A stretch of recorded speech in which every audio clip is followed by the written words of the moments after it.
నమస్తే. జనసురాజ్ పార్టీ అధినేత ఎన్నికల వ్యూహకర్త ప్రశాంత్ కిషోర్ తొలి విజయాన్ని నమోదు చేశారు. 30 సంవత్సరాలుగా అప్రతిహత విజయాలు నమోదు చేస్తున్న భారతీయ జనతా పార్టీకి ఎదురెడ్డి ఆ స్థానాన్ని కైవసం చేసుకోవడంతో దేశవ్యాప్తంగా ఈ విజయం అనేది ఒక సంచలనమైనటువంటి విజయంగా నమోదైనటువంటి పరిస్థితి ఉంది. ఆయన విజయం గురించి మనం విశ్లేషణ తీసుకుందాం. తమ్మారెడ్డి భరద్వాజ్ గారు మనతో పాటు ఉన్నారు. సార్ నమస్కారం. తమ్మారెడ్డి గారు, అక్కడ భారతీయ జనతా పార్టీ స్థానం అది. ఇప్పుడు ప్రజెంట్ జాతీయ అధ్యక్షుడిగా ఉన్నటువంటి నితిన్ నబీ స్థానం, ఆయన తండ్రి, తర్వాత ఆయన ఎప్పుడు ఎన్నికలు పెట్టినా వాళ్ళే గెలుస్తూ ఉన్నారు, ఆ కుటుంబాన్ని. ఆయన జాతీయ అధ్యక్షుడు అయిన తర్వాత రాజ్యసభకి ఎన్నికైన తర్వాత అక్కడ ఖాళీ అయింది స్థానం. ఆ ఉప ఎన్నికలో ప్రశాంత్ కిషోర్ అద్భుత విజయం. అసలు యాక్చువల్గా ఎవరు గెలుస్తారేమో అనుకోలేదేమో బహుశా, ఎందుకంటే ఆయన అంతకుముందు గత సంవత్సరం జరిగిన ఎన్నికల్లో కూడా అన్ని స్థానాలు ఓడిపోయినటువంటి పరిస్థితి ఉంది. ఈ విజయాన్ని ఎట్లా చూస్తారు సార్?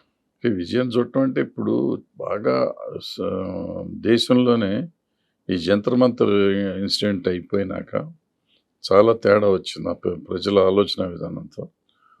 దాని మీద స్పందనతోనే బీహార్లో కూడా ఉద్యమం స్టార్ట్ అయింది. ఉద్యమం స్టార్ట్ అయినాక అక్కడ AK-47 కూడా నడిపించారు అక్కడ బీహార్లో. సో బీహార్లో ప్రభుత్వ వ్యతిరేకత బాగా పెరిగిపోయింది ఆ టైంలో. సో నాకు గుర్తున్నంత వరకు ఇక్కడికి వెళ్ళినప్పుడు క్యాండిడేట్ని, బీజేపీ క్యాండిడేట్ని ఊళ్ళో ప్రచారం కూడా చేయలేదు కొన్ని ఊళ్ళల్లో. నేను యూట్యూబ్లో చూసేది కరెక్ట్ కదా నాకు తెలియదు, దాంట్లో చూసాను. అంటే వాళ్ళ సాలిడ్ కాన్స్టిట్యున్సీ అనుకున్న 30 ఏళ్ళ నుంచి ప్రతి ఎలక్షన్ వాళ్ళే గెలుస్తున్న దాంట్లో ఎలక్షన్కి క్యాన్వాసింగ్ కూడా చేయని పరిస్థితికి వచ్చిందంటే భయంకరమైన వ్యతిరేకత ఉంది. ఆల్రెడీ పోల్కి ముందు నుంచే ఈయన గెలుస్తాడు అని అంటే మిగిలిన పార్టీలన్నీ కూడా ఈయనకి సపోర్ట్ చేసినట్టు. సో ఈయన గెలిచాడు అంటే దట్ షోస్ ఈ కాక్రోచ్ జనతా పార్టీ ఎఫెక్ట్ దేశంలో ఉంది అనేది. అంటే వెంటనే మనం అంటాం వేరే చోట గెలిచింది కదా బీజేపీ అని అంటాం. అది గుజరాత్లో గెలిచింది అంటే అంత ఉండదు, బట్ ఎఫెక్ట్ ఉంది, కొంత ఉంది, కొంత ఎఫెక్ట్ కనిపిస్తుంది అంటారు. కొంత ఎఫెక్ట్ ఉంటుంది, డెఫినెట్గా కొంత ఉంటుంది. 100% ఎఫెక్ట్ ఉంటుందంటే ఉండదు. బట్ ఉన్న ఎఫెక్ట్లో ఈ బీహార్లో జరిగిన ఇన్సిడెంట్ ఎక్స్ట్రా జరిగింది కదా, వీళ్ళు AK-47 కాల్చడం అవన్నీ చేశారు కాబట్టి నాకు అక్కడ కొంచెం రిజల్ట్ ఎక్కువ కనపడింది. ఓకే, అంటే ప్రత్యామ్నాయం ఇండియా కూటమి వైపు ఎందుకు చూడలేదంటారు అక్కడ ప్రజలు? ఏమో ఇండియా కూటమి వాళ్ళకి సపోర్ట్ చేశారేమో. అంటే ఆర్జేడీ కూడా ఉంది, ఆర్జేడీ 3rd పొజిషన్కి వచ్చింది అక్కడ. ఇప్పుడు కొంతమంది ఏమంటారంటే ఆర్జేడీ వాళ్ళేమో బీజేపీ వాళ్ళు వీళ్ళకి ఓట్లు వేసారంటారు, ఇతనే బీజేపీ క్యాండిడేట్ అంటున్నారు. బీజేపీ వాళ్ళం ఆర్జేడీ వాళ్ళంతా వీళ్ళకి ఓటేశారు, ఆర్జేడీకి డమ్మీ, ఒరిజినల్ ఆ లేడీని పెట్టారు ఆవిడ డమ్మీ, ఇతనే ఒరిజినల్ క్యాండిడేట్ అని వాళ్ళు అంటారు. అంటే ఇండియా క్యాండిడేట్ కింద ఇతను తీసుకున్నారు. ఓకే సార్, ఇప్పుడు యాక్చువల్గా కాక్రోచ్ జనతా పార్టీ ఉద్యమం, ధర్మేంద్ర ప్రధాన్ రాజీనామా చేయటం ఒక ఎదురు దెబ్బ భారతీయ జనతా పార్టీ. ఇప్పుడు ఇక్కడ ప్రశాంత్ కిషోర్ గెలవటం, భారతీయ జనతా పార్టీ తన స్థానాన్ని కోల్పోవటం, ఇది రెండో ఎదురు దెబ్బ. అంటే భవిష్యత్తులో బీజేపీ శకం ఇక ముగిసిపోతుంది అంటానికి ఒక సంకేతంగా చూడాలా వీటిని? అంటే జనరల్గా ఈ బై ఎలక్షన్ ఎప్పుడు వచ్చినా కానీ రూలింగ్ పార్టీ గెలుస్తుంది జనరల్గా, కానీ ఇక్కడ గెలవలేదు. ఇక్కడ మధ్యప్రదేశ్లో కాంగ్రెస్ సీట్ అయినా కానీ రూలింగ్ పార్టీ బీజేపీ కాబట్టి గెలుస్తానికి జనరల్గా ఛాన్సెస్ ఉంటాయి, అక్కడ గెలవలేదు. సో డెఫినెట్గా మీరు అనుకున్న కాంగ్రెస్ జనతా పార్టీ దెబ్బ కొంచెం కొట్టింది. ఓకే, ఎందుకంటే విద్యార్థులు ఇక్కడ కూడా ఉద్యమించారు కాబట్టి అవుట్ రైట్గా యూత్ అంతా కూడా ప్రశాంత్ కిషోర్కి సపోర్ట్ చేసినట్టున్నారు. అంతేగా, అంటే ప్రశాంత్ కిషోర్ ఇండివిజువల్ యూతే కాదు, మిగిలిన కూడా చేసలేదు. అంత మెజారిటీ 18,000 పైన వచ్చినట్టుంది మెజారిటీ. అవును, ప్రశాంత్ కిషోర్ ఇండివిజువల్గా ఆయన క్యాపబిలిటీ మీద చూడలేదంటారా? ఇది భారతీయ జనతా పార్టీ వ్యతిరేకత చూడాలా? భారతీయ జనతా పార్టీ మీద వ్యతిరేకత అనుకోవాలి. ఇతనికి ఉంటే డిపాజిట్లు వచ్చాయి కదా, 238 సీట్లు కంటే చేసి 236లో ఆయనకి డిపాజిట్లు రాలా, 2 సీట్లు డిపాజిట్లే వచ్చినాయి. సో అంత అధ్వాన్నమైన పొజిషన్లో ఉన్నదానికి సీటు గెలిచారంటే అది వాళ్ళ గొప్పతనం కంటే కూడా ప్రజలలో ఒక రకమైన, అంటే అక్కడ అవతల క్యాండిడేట్ వీక్ క్యాండిడేట్ ఏముంటుంది, అందుకని ఈయన బెటర్ క్యాండిడేట్ అని ఈయన కేసు అంటారు. సరే, ఇప్పుడు ప్రత్యామ్నాయ పార్టీగా జనసురాజ్ బీహార్లో ఆవిర్భించే అవకాశం ఉందా? ఇండియా కూటమి మీద నమ్మకం పోతుంది కాబట్టి. ఇంత ఉండదు, ఎందుకంటే ఆర్జేడీ ఇవన్నీ ఉన్నాయి కదా. ఇక్కడ ప్రశాంత్ కిషోరే కంటెస్ట్ చేశాడు కాబట్టి కొంచెం తేడా వచ్చింది, కానీ మిగిలిన వాళ్ళ మీద అంత నమ్మకం కలగాలి కదా. అంటే వీళ్ళంతా జనజీవన స్రవంతిలో ఎట్లా ఉన్నారు, ఏం చేస్తున్నారు, అంతకుముందు పని చేశారా, ఈ సడన్గా ఎలక్షన్ కోసం వచ్చారా, ఇవన్నీ చూస్తారు ప్రజలు. ఇప్పుడైతే ఇంకా జాగ్రత్తగా చూస్తారు, భూతద్దం పెట్టి చూసి మరీ ఓటేస్తారు ఈసారి ఎలక్షన్లో. ఓకే, ఇప్పుడు జరగబోయేది 2029లో అంటారు. సో ఎవరు పడితే వాళ్ళకి ఓటు పడటం అనేది కొంచెం కష్టం. అదే గొర్రెదట్టులాగా ఓటేస్తారు అనేది ఈసారి నమ్మలేం. గుబ్బులో గోవిందలాగా అట్లా చేసే పరిస్థితులు ఎవరికి వాళ్ళు ఆలోచించుకునే ఎవరిని పెట్టినా, ఇప్పుడు మామూలు కుక్కను పెట్టినా గెలిపించుకోగలను నేను అనే టైప్ పోయింది. ఇప్పుడు మనిషిలో కొంత వాల్యూ ఉంటేనే. ఇప్పుడు బీజేపీ కూడా సార్ మేము గెలిచేస్తున్నాం అని చెప్పి 200 కిలోల స్వీట్లు కూడా ముందే 9ంటికి తెచ్చిపెట్టుకున్నారట. ఇది మన స్థానమే కదా అని. అది వాళ్ళు కంపల్సరీగా వాళ్ళదే కదా, గెలిచే అవకాశం ఎక్కువ ఉంటుందని అనుకుంటారు. అనుకోవటంలో తప్పు లేదు,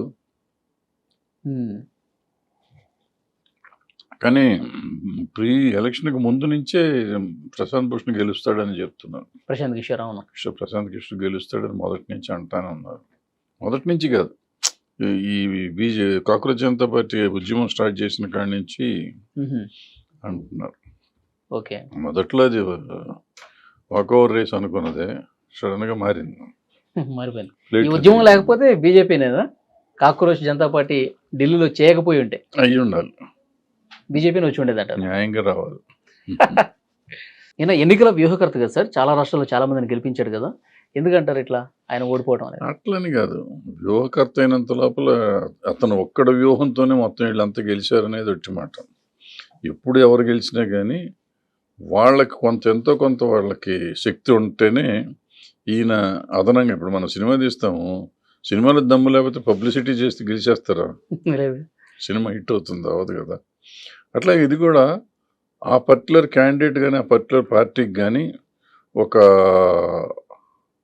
ఊపు ఉంటే దాన్ని కొంచెం ఎడిషనల్గా చేయటానికి ఇతను వ్యూహం చేయగలుగుతాడు నేను అనుకునేది.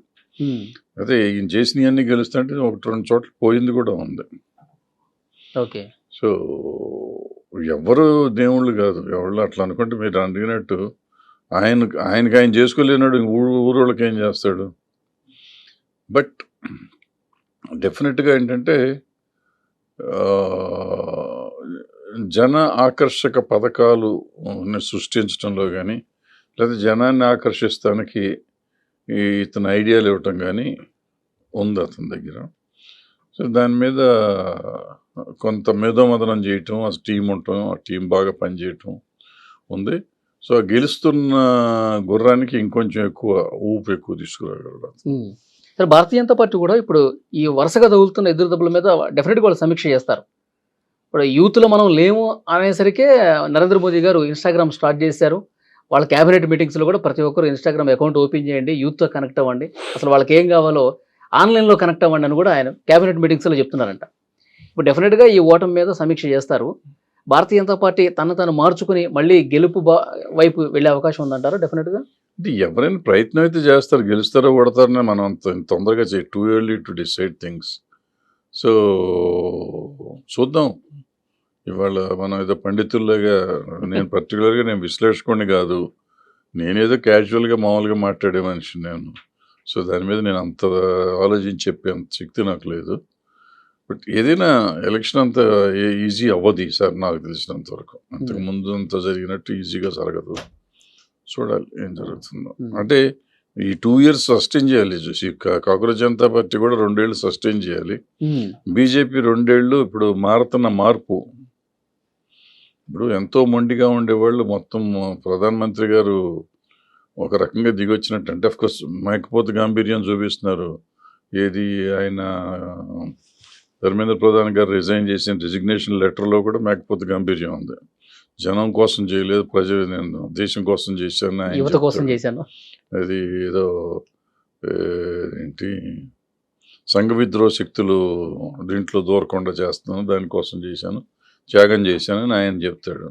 ఈయన కూడా నేను క్షమిస్తున్నాను, నన్ను తిట్టినా పర్లేదు, అది అంటారు. అంటే వీళ్ళు ఎక్కడ మనం తప్పు చేశాము, చేసిన తప్పుని మనం సరిదిద్దుకుందాం అనే మాట అంటలా. ప్రధానమంత్రి గారు డెఫినెట్గా చాలా గొప్ప విషయం. ఆయన వచ్చి నేను క్షమిస్తున్నాను అని చెప్పటం. అట్ ద సేమ్ టైం నన్ను క్షమించండి, నన్ను నమ్మిన వాళ్ళు కానీ, నా ఆర్గనైజర్స్ కానీ ఇంతకాలం చాలామందిని, తల్లుల్ని, పిల్లల్ని, ఆడవాళ్ళని, అమ్మాయిలు బూతులు తిట్టారు. వాళ్ళందరి తరఫున నేను క్షమాపణ చెప్తున్నాను ఆయన చెప్పలా. వాళ్ళు తిట్టారని కూడా చెప్పలేదు. నన్ను తిట్టారు, మా అమ్మని తిట్టారు కాబట్టి నేను బాధపడుతున్నాను, అయినా క్షమిస్తున్నాను అన్నారు. ఇప్పుడు తల్లి ఎవరికైనా తల్లే. మా తల్లి నాకు తల్లి, మీ తల్లి మీకు తల్లి. నా తల్లిని మీరు ఇన్సల్ట్ చేసి మీ తల్లిని ఇన్సల్ట్ చేసినప్పుడు మాత్రం బాధపడతాను నేనంటే, నా తల్లిని తిట్టినప్పుడు నేను బాధపడినా. మన ఇద్దరికి శత్రుత్వం ఉంటే మన ఇద్దరం తిట్టుకోవాలి. మధ్యలో తల్లుల్ని, భార్యల్ని, పిల్లల్ని ఎందుకు తీసుకొస్తారు? సో ఇది జరుగుతుంది, అన్ని పొలిటికల్ పార్టీస్లో జరుగుతుంది. ఇళ్లలే అన్ని పొలిటికల్ పార్టీస్లోనూ ఇట్లా బండబూతులు తిట్టుకోవటం, అసహ్యంగా మాట్లాడుకోవటం ఎక్కువైపోయింది. సో అది దాన్ని ముందు ఖండించాలి. ఇప్పుడుగా నేను ఎప్పటి నుంచో చెప్తున్నాను, 10-15 ఏళ్ళ నుంచి చెప్తున్నా. ఈ అసెంబ్లీలో కూడా అసహ్యంగా మాట్లాడుకుంటున్నారు, అసెంబ్లీలో కూడా ఈ బూతులు మాట్లాడుతున్నారు అన్ని పార్టీలు. వీళ్ళకి సిగ్గు లేదా అని కూడా చాలాసార్లు చెప్పాను నేను. సో అది ఎప్పుడు మారుతారు? ఇప్పుడు వాళ్ళని చూసే కదా పిల్లలు నేర్చుకునేది. లేదా 15 ఏళ్ల పిల్లని బూతులు ఎందుకు మాట్లాడింది? అసలు ఆ అమ్మాయికి ఎక్కడ వచ్చినాయి ఆ బూతులు? ఎలా వచ్చినాయి ఆ బూతులు? అవును, మనమే సిగ్గుపడే లెవెల్లో ఉన్నాయి. డెఫినెట్గా ఖండించాల్సింది. అందరం తల్లిదండ్రులు కానీ, పిల్లలు కానీ, మనం కానీ అందరం ఖండించాల్సిందే. అయితే దాన్ని ఖండించినప్పుడు యువతల వాళ్ళని కూడా దాన్ని ఖండించాలి. ఈ వాట్సాప్ దాంట్లో యూనివర్సిటీల్లో వాళ్ళు పెడుతున్న బూతులు అన్న మామూలు బూతులు ఉన్నాయి. ఎవరెవరిని తిడుతున్నారు? ఎందుకు తిడుతున్నారు? అవసరం ఉన్నా లేకపోయినా. ఆ పద్మావతి అప్పుడు ఎంతమంది సినిమా వాళ్ళని అసలు ఆడవాళ్ళంతా చెడిపోయిన వాళ్ళు అన్నారు. మరి ఎవడన్నా క్షమాపణ చెప్పాడు ఇప్పటి వరకు? తప్పన్న మనిషి కూడా లేడు ఇప్పటి వరకు. దాన్ని అడిగేవాళ్ళు కూడా లేరు ఈ సినిమా వాళ్ళు. సో అప్పుడే కదా అసలు స్త్రీ అనగానే వాళ్ళకి ఏదో ఇదిగా ఉంటుంది. ఇప్పుడు కంగనా రనౌత్ అంటాను కదా, ఈ ఆడవాళ్ళంతా దాని రేపుల కోసం వెయిట్ చేస్తున్నారు అంటాడు. ఆల్మోస్ట్ మీనింగ్ అదే కదా ఆవిడ చెప్పింది. వాళ్ళు బట్టలు లేకుండా ఉంటారు, లేకపోతే ఏదో రేపులు అంటుంది. అంటే ఇంత ఇర్రెస్పాన్సిబుల్గా ఆడపిల్లల్ని దూషించే విధంగా మాట్లాడతామంటే క్షమాపణ చెప్పాల్సిన బాధ్యత లేదా? నేను క్షమించాను అంటున్నారు, కరెక్ట్. క్షమించింది చాలా పెద్ద మనసు చేసుకున్నారు, బ్రహ్మాండం. ఇంతకాలానికి ఆయనకి వేరే సైడ్ కూడా ఉందిగా. ఆయన కూడా బూతులు కాదు కానీ రకరకాల కామెంట్స్ చేశారు స్త్రీలని. సో ఎవరమైనా కానీ స్త్రీలని ఇట్లా కామెంట్ చేయటం ఎంతవరకు కరెక్ట్? స్త్రీలని కాదు, పురుషులనైనా ఎవరినైనా కానీ బూతులు తిడితే డైరెక్ట్గా నువ్వు తప్పు చేస్తే నీ తప్పును గురించి మాట్లాడాలి. అంతేగాని నా చరిత్రను గురించో నన్ను గురించో మాట్లాడతాను. నేను మాట్లాడితే తప్పు, నువ్వు మాట్లాడితే రైట్ అనేది కరెక్ట్ కాదు కదా. ఓకే. సో ఆ మార్పు ఇంకా రావాలి. వచ్చిన మార్పు చాలా సంతోషం, ఆహ్వానించదగ్గ మార్పు ఇప్పుడు వచ్చింది. ఆయన రిజైన్ చేయటం కానీ, ఈయన వాట్సాప్ దీంట్లోకి వచ్చి మాట్లాడటం కానీ, ఇవన్నీ చాలా మంచి మార్పులే. బట్ ఇంకా మారాల్సిన అవసరం చాలా ఉంది. ఓకే సార్, ఇప్పుడు మీరు ఇంతకుముందు అన్నారు వచ్చే ఎన్నికల్లో మాత్రం కొంత గడ్డు పరిస్థితే ఉంటుంది, అంత ఈజీగా ప్రజలు నమ్మే పరిస్థితి లేదు అని. అంటే మీ అంచనా ఏంటి సార్ 2029లో ఎట్లా ఉండబోతుంది అంటారు? ఇప్పుడు మనకి ఇప్పుడేం చెప్పుకోలేము మనం. ఇప్పుడు రేపు CJP పొలిటికల్ పార్టీ అవుతుందా, అయితే అది ఎంతవరకు పనిచేస్తుంది, అది కూడా ఇండియాతో కలుస్తుందా, అది ఇండియా సెపరేట్ CJP సెపరేట్ ఉంటే ఆటోమేటిక్గా 3 పార్టీలు అయితే ప్రాబ్లీ బీజేపీకి రావచ్చు. లేదంటే నిన్న ప్రశాంత్ భూషణ్ గెలిచినట్టు మొత్తం CJP వాషౌట్ చేయొచ్చు భారతదేశం అంతా. ఇప్పుడు ప్రశాంత్ భూషణ్ యాక్చువల్గా ఇండియా RJD ఉండగా, బీజేపీ ఉండగా మధ్యలో ప్రశాంత్ భూషణ్ గెలిచాడు. న్యూట్రల్ ప్రశాంత్ కిషోర్ ఆయన గెలిచాడు. అట్లాగే రేపు CJP కూడా గెలుస్తుందేమో పొలిటికల్ పార్టీ అయితే, మనకు తెలియదు ఇంకా. సో మనం ఇప్పటి నుంచే ఊహించి లెక్కలు కడతాం కంటే తమిళనాడులో టీవీకే కూడా అంతే కదా సార్. టీవీకే మొన్న వచ్చింది కదా, యూత్ మహిళలు. సో ఎవరు అనుకోలే వాళ్ళు వచ్చారు. సో ఎక్కడ ఎవరు వస్తారో ఎప్పుడు ఏం జరుగుతుందో తెలియదు మనకి, చూద్దాం. భారతదేశం రాజకీయ ముఖ చిత్రం మాత్రం 29లో మారుతుంది, అది మాత్రం నిజం. ఎలా మారుతుంది, ఇట్ట మారుతుందని తెలియదు. ఎలాగైనా మారచ్చు. మొత్తం బీజేపీ మళ్ళీ వస్తే, బీజేపీ ఈసారి వస్తే మాత్రం ఇంకో రకంగా ఉంటుంది. సరే ఇప్పుడు 3 పర్యాయాలు భారతీయ జనతా పార్టీ వచ్చినా ఇంకా ఆ పార్టీ మీద అంత వ్యతిరేకత ఉంది అన్న సంకేతాలు మాత్రం పెద్దగా కనిపించట్లా. గుజరాత్లో అద్భుత విజయం, పశ్చిమ బెంగాల్లో మళ్ళీ విజయం, విజయాలు వరుస విజయాలు చూస్తుంటే ఏమనిపిస్తుంది? అయ్యి ఉంటాయి. ఇప్పుడు ఏమవుతుందంటే రూలింగ్ పార్టీస్ మీద వచ్చే ఒక తిరుగుబాటు కానీ లేకపోతే అసంతృప్తి ఉంటుంది కదా ప్రజల్లో, అసంతృప్తిని వీళ్ళు క్యాష్ చేసుకున్నారు. ఆ పొజిషన్ లేకుండా పోయింది. సో వీళ్ళు దానికి అడ్వాంటేజ్ వచ్చింది. మెయిన్ బలమైన అపోజిషన్ లేకపోవడం వచ్చింది. ఓకే సార్, ప్రశాంత్ కిషోర్ భవిష్యత్తు ఎట్లా ఉండబోతుందంటారు బీహార్లో? దీన్ని నిలుపుకొని ఆయనకు తెలిసిన వ్యూహాలు అమలు చేసుకుంటూ సెకండ్ ప్లేస్ అన్న చేసుకునే అవకాశం ఉందంటారా? అంత ఈజీ కాదు అనుకుంటా. ఈజీ కాదు అంటే ఏమో, అంటే వ్యూహాలు ఎట్లా ఉంటాయో తెలియదు కదా మనకి. 2 సంవత్సరాల్లో ఇప్పుడు ఆయన ఏం పని చేశాడు, ఇప్పుడు దాకా ఏం చేయాలి. ఇప్పుడు ఎమ్మెల్యే వచ్చాడు కాబట్టి ఇప్పుడు పార్టీకి ఏదో ఒక ఇది వచ్చింది, ఎంట్రీ వచ్చింది కాబట్టి ఇక్కడి నుంచి వాళ్ళు చేయటం మొదలెడితే ఈ 2 ఏళ్లలో వాళ్ళు కూడా మంచి పార్టీ అవ్వచ్చు. అవును, ఆయన తొలిసారి అసెంబ్లీలో అడుగు పెడతాడు కాబట్టి అడుగు పెడతాం కాకుండా పార్టీకి డిపాజిట్లు రాని పార్టీకి ఇంట్రెస్ట్ ఉండదు మొన్నటిదాకా పనిచేస్తానికి. ఏదో ఒకసారి రాయేద్దాం అని వేసారు, లెక్క కుదిరింది. ఇప్పుడు ఈ కుదిరినాక ఆయన చేసే పెర్ఫార్మెన్స్, ఆయన కానీ ఆయన పార్టీ కానీ చేసే పెర్ఫార్మెన్స్ మీద ఎక్కువ ఆధారపడి ఉంటుంది. ఉంటే డెఫినెట్గా వాళ్ళు మొత్తం వాష్ చేసినా చేయొచ్చు.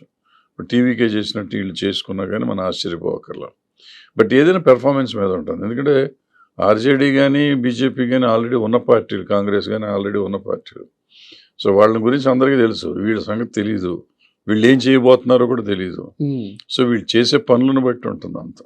ఓకే, అదృష్టం ఒకసారి తలుపు తట్టింది కాబట్టి దాన్ని ఏ విధంగా నిలుపుకుంటారు, ప్రజల్లో ఏ మేరకు ఉంటారు అన్నది చూడాలి. అవునవును, thank you very much sir.